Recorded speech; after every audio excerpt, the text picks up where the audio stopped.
The brass-handled door to Celia Thornwell's office swung open without a knock. Randall Grieve stepped in, the soles of his shoes clicking once on the hardwood before the hush of the carpet swallowed the sound. He didn't sit. He didn't ask if she had a minute. "Celia, we're making budget cuts. Effective immediately. You're out. Security will be here in 5."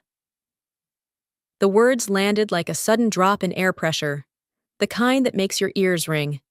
She heard the steady tick of the wall clock behind her, each second marking the end of 22 years. Randall's breathing was even, deliberate, as if he'd rehearsed the cadence.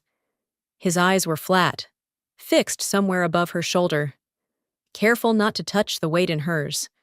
Only an hour earlier, she'd been on the phone with the Crestview Scholars Foundation, confirming the transfer date for the $50,000 scholarship fund she'd promised from her quarterly bonus. Now, with one sentence, that future, and the promises attached to it, was hanging in the air between them. Celia Thornwell was not just another executive. She had been the company's rainmaker, the vice president of sales who had opened markets no one thought reachable. She'd crossed oceans in typhoon season to shake hands on multi-million-dollar contracts. She remembered clients' children's names, anniversaries, the kind of wine they preferred. Her network wasn't a spreadsheet. It was a living web of trust she had built one relationship at a time. Randall was her opposite in every way. The board had parachuted him in 18 months ago from a flashy tech startup he'd half sunk. He thrived on press releases, investor breakfasts, and bold claims with thin scaffolding. Where Celia invested in the long game, Randall chased the quick win. He valued control over loyalty, presentation over foundation. The tension between them had been a quiet current for months, a collision course masked by quarterly smiles. But this, walking in without warning, delivering the blow in under 30 seconds, stripped the pretense away. She reached for the termination packet on her desk. The manila folder was thick, the top page stamped with her name, but not quite. It was written in a shortened form she'd used only in her personal executive contract, the one with clauses no one else ever mentioned. The sight cooled her shock into something sharper, quieter. Randall didn't notice. He was already glancing at his watch. She had given them more than 2 decades, not in years counted on a calendar, but in flights taken, hotel rooms lived in, and holidays spent in airport lounges with a paper cup of coffee cooling in her hand. In 2001, Celia Thornwell was a junior account rep with a desk barely large enough for a phone and a stack of paper brochures. Back then, the company had a handful of regional clients and no global presence to speak of. She was 26, full of conviction, and naive enough to believe that hard work was the only currency that mattered. Jakarta was her first proving ground.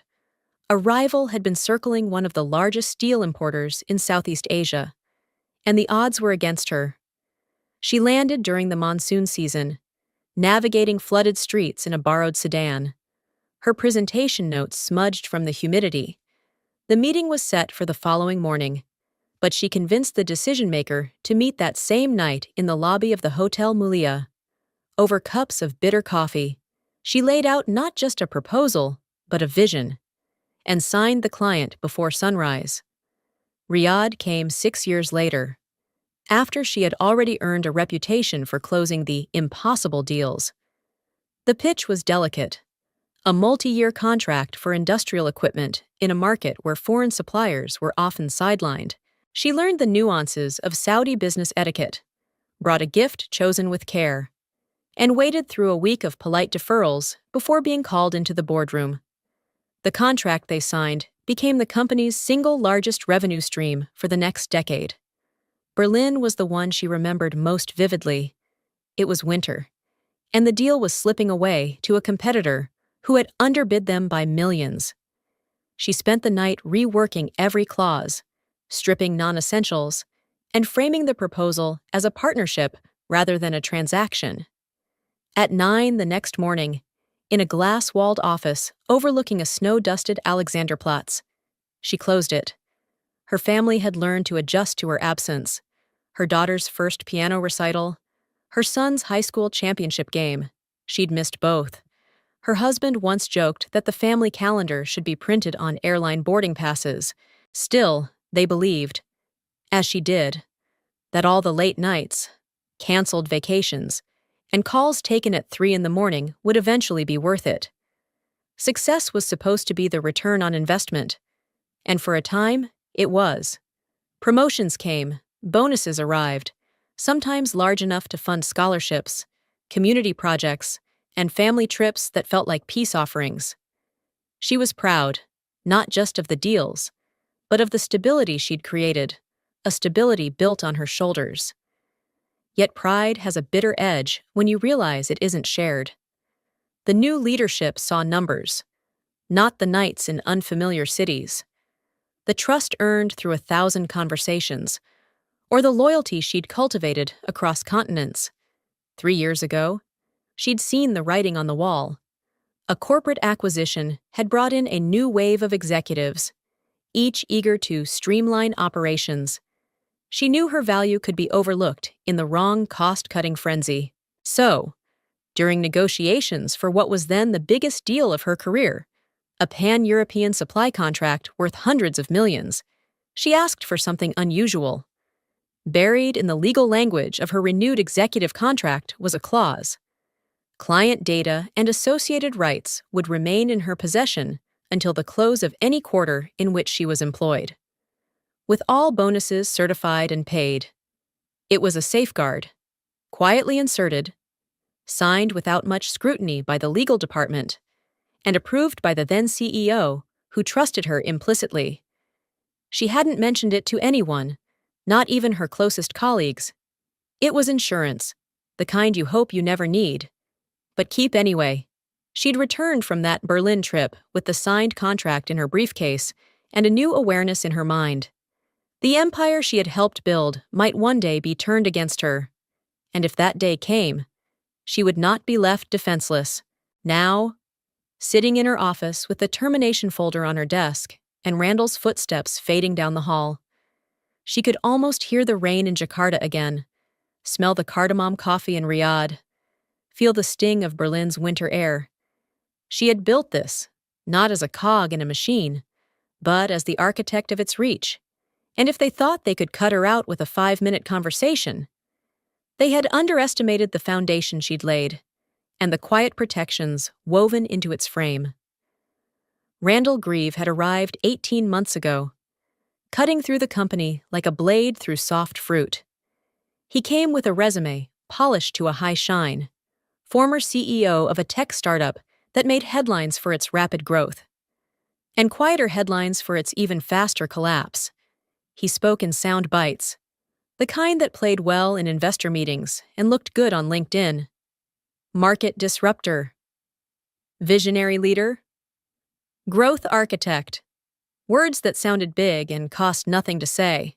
Where Celia valued the work beneath the surface, the unglamorous hours in cramped meeting rooms, the late-night negotiations over patchy phone connections, Randall craved the visible win. He measured success in press releases and stock price bumps, even if the foundation beneath them was thin. He moved fast, sometimes recklessly. Departments were restructured without warning, budgets shifted overnight, and long-standing vendor relationships were dropped in favor of more agile suppliers who happened to have glossy marketing decks. It was momentum for momentum's sake, change to prove he was in charge. The first time Celia saw him in action, he was on stage at a quarterly all-hands, pacing in front of a screen filled with charts. He spoke about disruption, lean efficiency, and synergy, all in a 10-minute block that managed to say everything and nothing. She'd spent the weeks leading up to that meeting salvaging a key account in Brazil, flying back with the signed extension just in time to watch him take credit for new growth in Latin America. She clapped with everyone else, but inside, the contempt lodged itself like a splinter.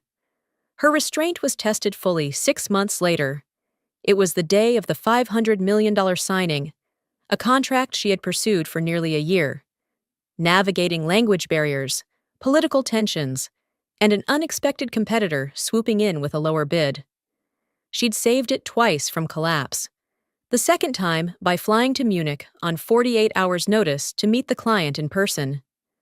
The signing ceremony was lavish, a ballroom at a downtown hotel, a row of cameras, the company's logo draped in silk behind the table. As the MC read the program, Celia scanned the list of speakers. Randall's name, the CFO's, a junior VP who'd joined the project only in its last month. Her own name wasn't there. She'd asked the MC quietly if there had been a mistake. He hesitated, then leaned closer. Randall said to keep the remarks to executive leadership. The words were careful, but the apology in his eyes was not. Celia stood off to the side as Randall delivered his speech, full of our vision and our bold steps forward. The kind of language that could be cut and pasted into any deal. He thanked the CFO, the junior VP, even the hotel staff. He never mentioned her. The client's lead negotiator, seated at the far end of the table, caught her eye mid-speech. His brows drew together.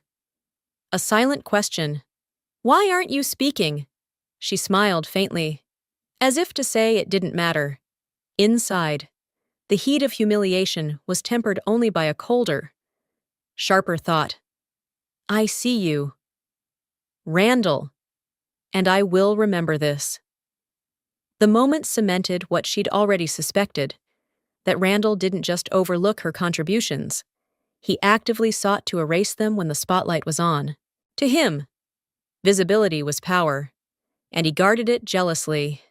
3 weeks later, in a strategy meeting, Randall leaned back in his chair, hands folded behind his head, and said it out loud.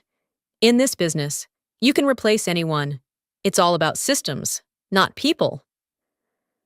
He looked directly at Celia when he said it, holding her gaze for a beat too long. She kept her face neutral, her notes open in front of her. She didn't argue, didn't let the flash of contempt show. But inside, the thought tightened into something unmovable. Randall was a man in a hurry, to the cameras, to the next deal, to whatever would make his quarterly numbers sing, and men like that made mistakes. When they did, she would be ready. By the spring following the Munich signing, the air inside the executive floor felt heavier, not because of heat, the climate control was constant, but because every conversation seemed to carry an unspoken, after this. She's gone. It started with Randall's new mantra, efficiency above all. To him, that meant cutting staff in the client service department, even for accounts that had been with the company for more than a decade. He called them legacy-heavy, as though long-term loyalty was a liability. Celia pushed back in meeting after meeting. You can't strip service from clients who signed with us because of that service, she told him, her voice measured, hands folded on the table. They'll leave, and they'll take others with them. Randall's reply was always the same, a thin smile and a pivot to spreadsheets. We'll reallocate resources. Automation will pick up the slack. He never said it outright, but his tone implied she was being sentimental, clinging to outdated practices, each time. She swallowed the urge to say what she was really thinking, that no algorithm could replace a call made at midnight to reassure a client halfway around the world, or the quiet work of a service manager who knew a client's quirks better than the client's own staff. The tension between them spread to the team. Long-time employees began asking her if their jobs were safe, their voices low, as if speaking too loudly might seal their fate. She gave careful, non-committal answers, promising to fight for what mattered, while knowing the decisions weren't hers alone. It was in this climate that the smallest events took on weight. A missed greeting in the hallway, a report left off an agenda, a CC line that excluded her name. Each omission felt deliberate, a brick added to a wall being built around her. One Tuesday afternoon, her assistant, Mariah, knocked on the door. face pale. "I think you should know," she began, closing it behind her. Mariah explained that she'd been in the copy room when Randall walked in, phone pressed to his ear. He didn't see her. "Yes, the VP role," he'd said, pacing slowly. "We're looking for someone with a strong media presence, global accounts experience, ready to step in immediately." Mariah hadn't caught the other voice, but Randall's tone was unmistakable. That relaxed confidence he used when he thought he was orchestrating something smart. Then he'd laughed, low and brief, and said, "Oh, replacing her will be easy." Mariah had left before he spotted her, her pulse pounding. "I don't know if he meant you," she told Celia, though both of them knew exactly who he meant. Celia thanked her, kept her voice calm, and returned to the quarterly budget draft on her desk. But her grip on the pen was tight enough to leave an indent. From that day on, the meetings felt like duels fought under the veneer of professionalism. Randall would present a plan to shift resources from long-term clients to emerging markets, and Celia would counter with risk assessments, historical retention data, and client feedback. He'd pretend to consider her points, then close with, "Let's test it anyway." As though the lives of those accounts were poker chips he could push across a table. Outside the conference room, they maintained a brittle civility. "Morning, Celia," he'd say in passing, without slowing down. "Morning, Randall," she'd reply, equally flat. But the moments in between, the pauses before she answered a question, the measured way she took notes, the steady gaze she held when he spoke, carried the weight of everything unspoken. She knew he was looking for her breaking point. She wasn't going to give it to him. The weeks stretched into months, each one a slow tightening of a wire. In the quiet of her office, she reviewed contracts, checked in with clients, and kept her network warm. If Randall was preparing his move, she would be ready for hers. And when she thought back to Mariah's story, the pacing, the phone call, the easy dismissal, the tension in her chest settled into something cooler. She could wait. She had been building relationships and contingency plans for years. Randall might have believed replacing her would be easy. He had no idea how wrong he was. The morning it happened began like any other, which was almost disappointing. Celia had always imagined that moments before a professional execution. There would be a change in the air, a stiffness in the corridors, an absence of small talk, a door left half shut when she walked by. Instead, the office was as it always was at 8:30 a.m., muted hum of printers, the faint clink of mugs at the coffee station, sunlight catching the edges of the framed awards in the hallway. She set her bag down, turned on her monitor, and pulled up the agenda for her 9 o'clock client call. Then she saw them, through the glass wall of the executive conference room. Randall sat at the head of the table, HR Director Melissa Lang beside him. The blinds were usually left open, but this morning they were drawn halfway, creating slanted bars of shadow across Randall's face. He was speaking low, his hands moving in short, controlled gestures. Melissa was nodding, pen poised over a legal pad. Celia didn't linger. She allowed herself one measured glance before continuing to her desk. As if she hadn't noticed, whatever was being planned in that room would reveal itself soon enough. Her call with the Singapore account began promptly at 9 o'clock a.m. She greeted Daniel Way, the client's managing director, with the same composure she'd had in every conversation over their 7-year relationship. They reviewed quarterly performance, discussed the renewal terms, and even touched on a potential expansion into Malaysia. Celia took detailed notes, asked precise follow-up questions, and never let her tone slip, not once. But in the back of her mind, she was cataloging the signs. Randall's clipped stride past her office at 10:15 a.m., avoiding eye contact. Melissa reappearing at his side 30 minutes later, carrying a folder so thick the clasp strained. The sudden quiet from her peers. Emails answered with unusual brevity. Voices dropping when she entered the break room. by 11:45 a.m. She'd finished her second major call of the day, this time with a client in Toronto. Everything felt steady on the surface, but there was a strange inevitability running underneath. It was the sensation of standing on a shoreline while the tide retreats too far. Too fast.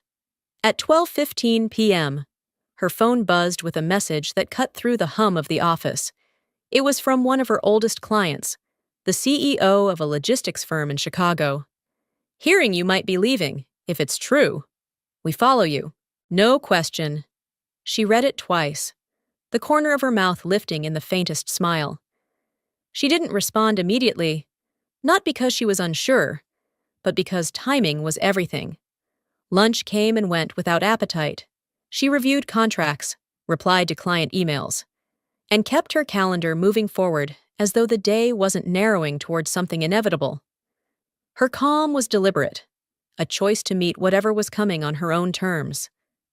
At 2:00 p.m., she stepped into a brief call with her London team, running through status updates and confirming the final shipment schedules for the quarter. Every detail was locked down, every deliverable on track, a testament to the discipline she'd built into her work.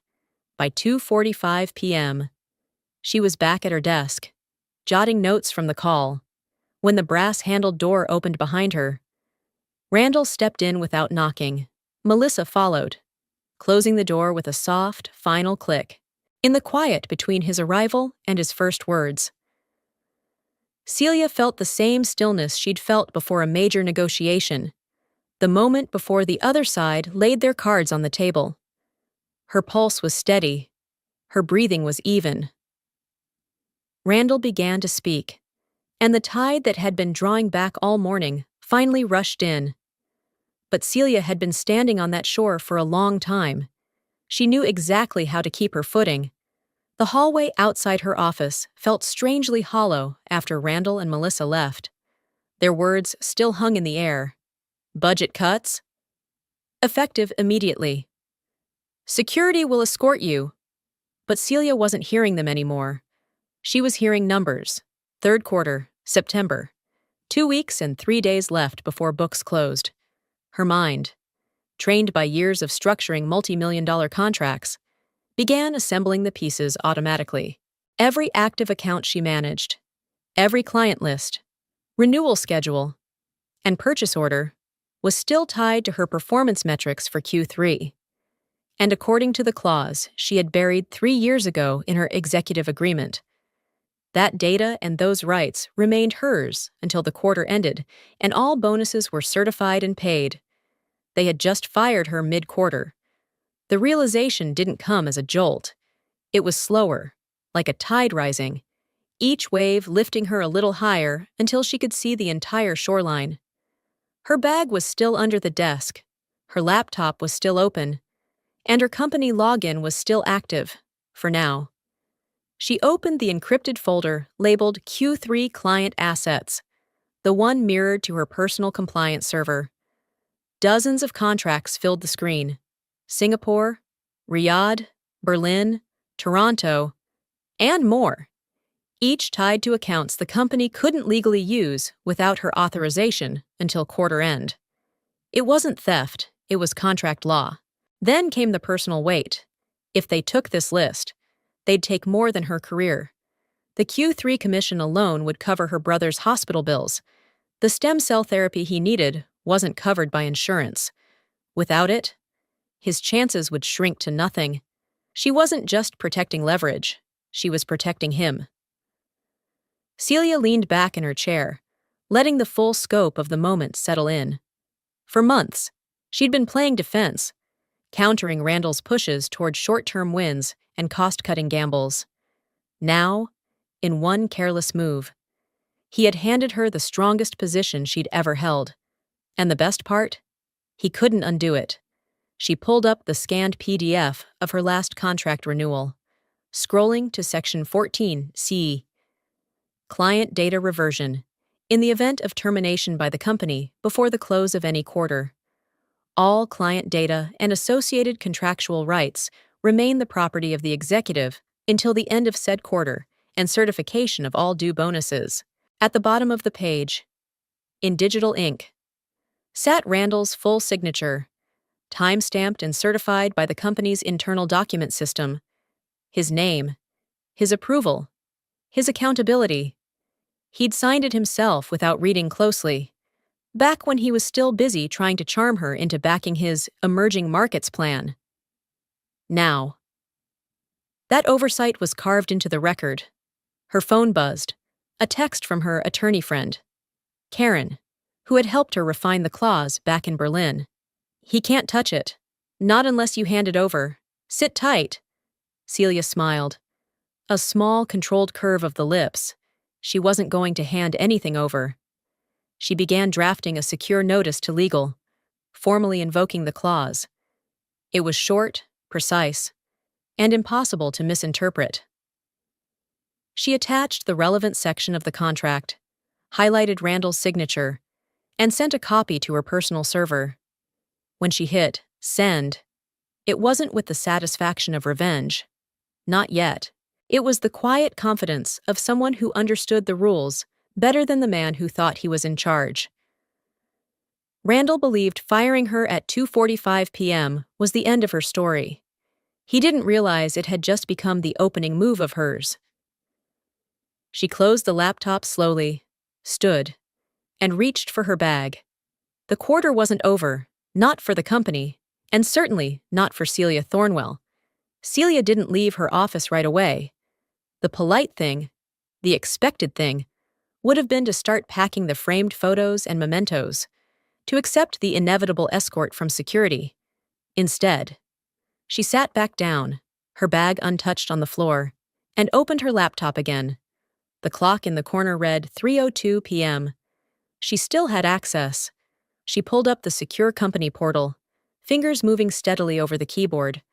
No sudden rush, no fumbling, just the deliberate rhythm of someone who had rehearsed this moment in theory, never quite believing she'd need it. First came the legal step. She opened the contract archive, navigated to her executive agreement, and uploaded Section 14C, the client data reversion clause, to her encrypted personal server. Then she drafted a formal notification to legal, invoking the clause and specifying that all client data tied to her Q3 performance was now under her custodianship until quarter end. She copied the timestamp, the document ID, and the embedded verification of Randall's digital signature. The email was clear, professional, and unshakable in tone. When she hit send, it went to 3 recipients: the company's general counsel, her attorney friend Karen, and her own mirrored server. Next came the technical step. She logged into the CRM, the central hub for every active account, contact, and transaction. The interface loaded without hesitation. She navigated to her portfolio, the contracts representing over $740 million in revenue, and initiated the data custody transfer protocol. This wasn't a deletion, it was a legal reclassification, changing the ownership tags in the metadata to her personal executive ID. From a compliance standpoint, the company could no longer access these accounts without her explicit permission. The process required a secondary authentication, a biometric scan. Celia placed her thumb on the reader beside her keyboard. The green light blinked, confirming her identity. At 3:13 p.m., the first wave of transfers completed. She watched the progress bar move steadily, a thin blue line advancing across the screen. Each percentage point felt like a lock clicking into place. 10 minutes later, she received a system alert, an automated notification from IT. "We've detected missing data from the CRM, likely a sync error, investigating." She almost laughed. They thought it was a glitch. In a way, it was. Not the accidental kind, but the sort engineered years in advance. She kept working, cross-verifying that each client's contract, communication history, and renewal schedule had been copied to her private compliance server. It was meticulous work, and she approached it with the same calm precision she'd brought to a high-stakes negotiation, the kind where one misstep could cost millions. as she waited for the final transfers. Her phone buzzed with an incoming call from an unlisted number. She let it go to voicemail. Moments later, an email popped up from Randall's assistant. Randall would like to see you in the boardroom to discuss transition details. She didn't reply. Transition, in his mind, meant handing over the keys. In hers, it meant securing them. At 3:31 p.m., the transfer log showed 100% completion. Every file, every note, every contractual clause tied to her Q3 accounts now lived in a space Randall couldn't touch without breaching the agreement he'd signed. Celia logged out of the CRM, cleared her browsing history, and encrypted the backup drive she'd been keeping, just in case. The slim silver device slid into her bag beside her phone. For the first time since 2:45 p.m., she allowed herself to exhale. Not a sigh of relief. The fight wasn't over, but a measured breath that steadied her for whatever came next. She stood, smoothing the front of her blazer, and glanced around the office. The framed photos and mementos were still on the shelf. She could collect them later. Right now. Her priority wasn't sentiment, it was strategy. The data was hers. The law was on her side, and the clock was still ticking toward a quarter that would end on her terms. Not Randall's. With quiet determination. Celia stepped into the hallway, the encrypted drive heavy in her bag, and her position stronger than it had ever been. Celia had just stepped out of the elevator into the lobby when her phone buzzed in her hand. The caller ID made her pause. Randall Grieve. She considered letting it ring out, but curiosity and strategy won. She slid her finger across the screen and lifted the phone to her ear. Celia. Randall's voice was unusually warm, dipped in the kind of false familiarity reserved for clients he wanted to charm. How are you holding up? She glanced at the revolving glass doors, the late afternoon sun flaring across the marble floor. I'm fine, Randall. How can I help you? Her tone was even, cool enough to skate across. There was a beat of hesitation before he continued. Well, there's been a little hiccup with the CRM. Some of the Q3 client files aren't showing up on our end. Probably just a sync issue. It's looking into it. But I thought you might be able to help us sort it out quicker. Her lips curved into the faintest smile. A hiccup, she repeated. Yeah, he said, too quickly. Nothing major, just a few missing data points. It's important we keep everything running smoothly during the transition. Celia stopped near a quiet corner of the lobby, the noise of the street muted by the glass. She reached into her bag, tapped her phone's screen, and activated the call recorder. Randall, she said, voice steady. Are you telling me you no longer have access to the Q3 accounts under my portfolio? Another pause. Well, yes. At least. Not at the moment. That's why I wanted to talk to you directly. Maybe you could temporarily restore our access? It would really help the team. The recorder caught every syllable. Proof, clear as daylight, that the company had lost control of the client data, and that Randall knew it. I see, she said. Unfortunately, those accounts fall under Section 14C of my executive agreement. Until the quarter ends and bonuses are certified, they're in my custody. You signed that agreement yourself. The warmth in his voice thinned. Celia, come on, we're all professionals here. Let's not get legalistic about it. Legalistic, she repeated, her tone still level. You want access to something that, as of today, you no longer own. I'm sure legal will be happy to discuss it with you. She could almost hear him swallow on the other end. Look, there's no reason for this to get messy. I agree, she cut in, her voice sharpening just enough to stop him mid-sentence. Keep it clean. Follow the contract. For a moment, all she could hear was the low hum of the line. Then Randall's voice returned. Cooler now. Fine, I'll have legal reach out. Please do, she said, and ended the call before he could add anything else. She slid the phone back into her bag, the recording safely saved to her encrypted drive within seconds. The satisfaction wasn't gloating. It was precision. Another piece of leverage, neatly documented, ready for when she would need it. Stepping out into the street, she felt the shift. The morning had belonged to Randall, the closed-door meeting, the announcement, the dismissal. But now, the balance was tilting. He was the one calling her, seeking her cooperation, trying to soften his tone to get what he wanted. And she? She was in no hurry. Celia turned toward the parking garage, her heels clicking against the concrete. The sun was low, casting long shadows ahead of her.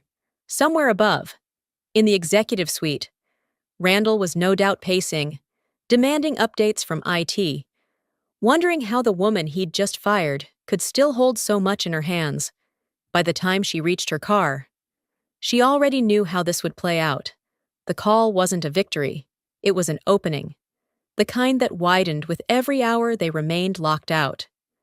She started the engine, the soft rumble filling the quiet. In her rearview mirror, the company building loomed, glass catching the last light of day. Randall thought he could push her out and still keep everything she built. Now, for the first time, he was realizing how wrong he was. By 9:30 the next morning, the quiet control Celia had held during Randall's call was giving way to a different kind of atmosphere, one that hummed with dangerous tension. Her phone stayed silent, but she didn't need calls to know what was happening. She had friends in enough places, and the pieces weren't hard to assemble. Randall had wasted no time. By dawn, he'd pulled in the company's outside counsel and their most senior IT engineers, demanding they find a way around the reversion clause. The word filtering back to her was that he'd gone further, drafting an emergency petition to the Superior Court for a temporary order compelling her to restore the company's access to the client files. Celia didn't flinch. She kept her schedule, took 2 client calls, and reviewed a renewal proposal. She didn't mention the legal maneuvering to anyone, not even to Karen, her attorney friend who had been with her through the Berlin contract. If Randall wanted to challenge her, she would meet him where she was strongest, in the letter of the agreement he had signed. By 11:15 a.m., Karen finally called. "They filed it," she said, her tone clipped but steady. "Emergency petition. They're claiming withholding the data will cause irreparable harm to the company." Celia leaned back in her chair. And the judge already responded. Denied. The word landed with the satisfying weight of a gavel. Karen continued, her exact language, "Petitioner's contractual obligations are unambiguous. The court will not issue temporary relief contrary to agreed terms." Randall's signature is on the clause. "Celia, it's airtight." Celia let out a slow breath. It wasn't relief. She'd never doubted the legality, but it was confirmation that her position was as solid in court as it was in her own mind. Meanwhile, in the executive suite she'd left behind, the air was anything but steady. Each had confirmed what Randall already knew, without her biometric authentication. The CRM's access protocols simply wouldn't release the Q3 portfolio. The more they tried to override it, the more compliance alerts triggered, each one automatically copying the audit trail to the legal department. By early afternoon, Randall was on his 3rd closed-door meeting. Voices were raised. Deadlines were missed. Account managers were fielding uncomfortable calls from clients who had suddenly received suspension notices. From her own workspace, now a quiet corner office in a co-working building downtown, Celia monitored the situation through her network. She wasn't gloating, but she wasn't disengaged either. She made a point of answering every client inquiry within minutes, reinforcing that she was still the stable point of contact in the storm. The real danger, she knew, wasn't in their legal attack. It was in their desperation. People make mistakes when they feel the ground slipping beneath them. And Randall was already close to losing his footing. At 2:40 p.m., Karen texted, "They're rattled. Stay steady." Celia smiled faintly at the choice of words. Steady was exactly what she intended to be. Randall could throw lawyers, IT teams, even a court petition at her. None of it mattered if the foundation was hers. And it was. She had built it, protected it, and now defended it, not out of spite, but because the law and the work were both on her side. The company's counterattack had failed before it even gathered momentum. And as the day closed, Celia knew the dangerous tension had shifted. It was no longer hers to carry. It was all on Randall now. By 8:15 the next morning, the first real cracks appeared. A junior account manager posted a message in the internal chat. Anyone else locked out of CRM? Minutes later, similar pings lit up the channels from teams in New York, Singapore, and Berlin. At first, IT responded with their usual calm, system refreshes, temporary access glitches. Try logging out and back in. But within an hour, it was clear this wasn't a glitch. Celia was in her downtown workspace, sipping coffee, when the first ripple reached her. A former colleague texted, "Whole department's frozen out. Randall's losing it." She scrolled through her phone, reading the unfolding chaos. Account reps were unable to pull client histories. Renewal reminders failed to send. Automated billing cycles paused mid-run, flagging compliance exceptions. The company's operational heartbeat, the CRM, was skipping beats it couldn't afford to miss. By 9:30 a.m., the clients started noticing. The CRM's automatic service disruption emails went out, each one a legal requirement under certain contracts. The wording was neutral, but the message was clear. Your account is on hold until further notice. Some clients called their account managers, others, knowing exactly who had been running their business for years, reached out to Celia directly. She didn't solicit them, she didn't need to. The trust had been built over decades, and trust had its own gravity. She kept her tone calm, professional. Yes, I'm aware of the situation. I can't speak for the company, but your contracts are secure with me until quarter end. That was all she had to say. The clients understood the subtext. Back at headquarters, Randall was moving from office to office like a man pacing the edge of a cliff. The more he demanded answers, the clearer it became that there weren't any he wanted to hear. It couldn't override the ownership tags without triggering compliance flags. Legal had already told him the clause was enforceable. The cascade reached its peak just before noon. A strategic client, one of the company's top 3 revenue sources, sent an email to the main executive group. The subject line was simple: service continuity, in the body. They wrote, "We have been notified of service disruptions. For clarity, our ongoing business will remain with Ms. Celia Thornwell. Please coordinate directly with her moving forward." And then, the final blow. The email's CC list included not just Celia and Randall, but the entire board of directors. Celia read it twice, letting the words settle in. She didn't forward it, didn't reply immediately. She simply saved it to her records. It was proof, in black and white, that clients saw her as the anchor, not the company. That was the quiet satisfaction, not gloating, not revenge, just the confirmation of what she had always known. The relationships were hers, built on her work, not the logo on the letterhead. By 2:00 p.m., Randall had gone to ground, shutting his office door and canceling his afternoon meetings. The board was already requesting an emergency session. And Celia? She spent the rest of her day following her normal routine, reviewing proposals, finalizing a client's expansion plan, and keeping her own calendar moving forward. The chaos wasn't hers to manage anymore. When she finally left the office, the sun was low over the city, casting long gold lines across the streets. She slipped her phone into her bag, the CC'd email still fresh in her mind. Randall had wanted to prove she was replaceable. The lockout cascade had just proven the opposite, to him, to the board, and to every client that mattered. By the time Friday morning came, the lockout chaos at Randall's company had spilled into the trade press. Industry newsletters were hinting at major operational disruptions and client retention risks. Celia didn't have to confirm anything. The whispers carried their own momentum.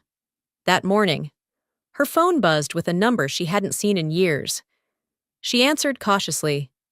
"Celia," the voice said warmly. "It's Mark Hanley."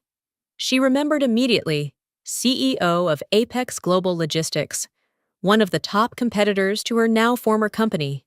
15 years ago, Apex had been in danger of losing a massive transatlantic shipping contract. Celia had stepped in, bridging cultural misunderstandings and salvaging the deal in a week when others thought it was gone. Back then, Mark had been the VP of operations. "I hear you're available," he said with a hint of understatement. "I'm between arrangements," she replied, letting her tone carry a quiet smile. "I'd like you to come in today, noon, my office." By 11:50 a.m., Celia was stepping through the glass doors of Apex's headquarters.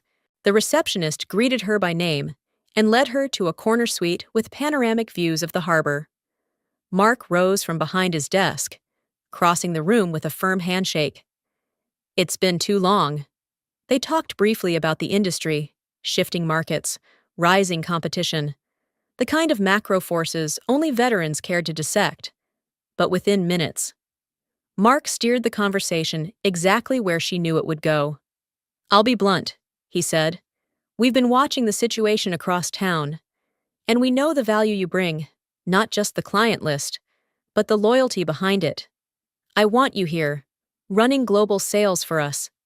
Celia kept her posture steady, though the weight of the moment was undeniable. This was the inflection point, the door opening to something not just different, but stronger. Mark slid a folder across the desk. Inside was a formal offer: Executive Vice President, Global Sales, with full strategic control and a multi-year contract. The base salary was generous, but the signing bonus caught her eye. Exactly the amount Randall had refused to release for her team's retention fund the year before. She looked up, and Mark was watching her carefully. "I remember what you did for us 15 years ago. You didn't just save a contract, you saved jobs. This bonus is my way of saying I don't forget." The room was quiet for a moment. Outside the window, a cargo ship slid across the water, steady and deliberate. "This isn't just about leaving one company for another," Celia said. "It's about building something worth staying for." "That's exactly what I'm offering," Mark replied. "You'll have resources, autonomy, and the freedom to structure sales operations the way you know works." She closed the folder gently, her decision already made.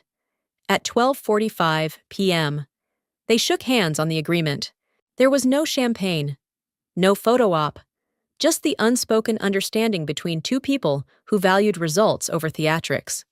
Walking back through the lobby, Celia felt the shift in her stride. She wasn't just reacting to Randall's misstep anymore. She was moving toward something, toward a role that recognized the depth of her work, toward a platform that could amplify it. The revolving doors opened to the bright midday sun, and she stepped onto the sidewalk with the contract tucked securely in her bag. For the first time in weeks, she felt the weight in her chest ease. This wasn't an escape. It was a transition, from being undervalued to being undeniable. By the following Thursday, the story was everywhere. Trade journals ran it first, picking apart the client reallocation that had stripped Randall's company of nearly 3/4 of its revenue in less than 2 days. Then the mainstream business press caught the scent. 48 hours, 700 hours walks out the door. The headline made it sound like a bank heist. In a way, it was. Only the vault had been built on relationships, not steel, inside the company. The board had moved swiftly. Randall was removed from his position before the quarterly meeting could even begin. Officially. It was a mutual decision to pursue other opportunities. Unofficially, it was the price of underestimating the one person whose name mattered most to the client list. Celia didn't watch the live coverage. She was in her new office at Apex Global Logistics, reviewing the transition plans for the accounts that had followed her. The room was bright, framed by wide windows, and the air felt different, not lighter exactly, but clearer, as if she could finally see the whole playing field without someone trying to block her view. Karen called mid-morning. "Have you seen the Financial Chronicle piece yet?" "No," Celia said, clicking open the link as Karen spoke. The article wasn't just a blow-by-blow of the contracts lost or the leadership shakeup. It was a profile on her. The photo was from a conference in Berlin years ago, standing at a podium, mid-sentence. The headline quoted her directly, "You don't fire the person who is the relationship." Seeing those words in print, unedited, gave her a quiet sense of closure. She hadn't said them for attention. She'd said them because they were true. Now they were a banner for anyone in her world who had ever been told they were replaceable. By noon, her inbox was full. Congratulations from old colleagues, inquiries from industry contacts, messages from clients reaffirming their commitment to the new chapter. Not one of them mentioned Randall's name. At 4:00 p.m., she stepped out of the building into the cool, late afternoon air. Across the street, a digital news ticker scrolled headlines. Apex Global secures $740 in new contracts. The number was the same, but now it was hers to steward, not defend from someone else's carelessness. This was what liberation felt like, not just leaving something behind, but standing in a place where your value was visible, recognized, and rewarded. The noise of the past weeks was fading, replaced by the steady rhythm of forward motion. Celia knew there would be other challenges, other deals to fight for, other storms to weather. But she also knew this.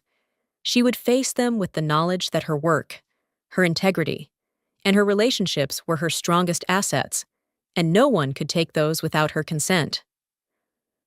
As she walked toward the corner, the sun broke through the clouds, throwing light across the glass facade of her new company's headquarters. For the first time in months, she didn't think about Randall at all. She thought about what was next. In the end, Celia Thornwell's story isn't just about contracts or clauses. It's about knowing your worth, standing your ground, and letting the scoreboard speak for itself. If you've ever been underestimated, pushed aside, or told you were replaceable, remember this: the relationships you build, the value you create, and the integrity you protect are your real leverage. What do you think about Celia's move? Would you have handled it the same way? Or gone even further? Share your thoughts in the comments. And if you found her journey as inspiring as I did, hit like, share this video with someone who needs to hear it, and subscribe for more powerful, true-to-life stories like this one.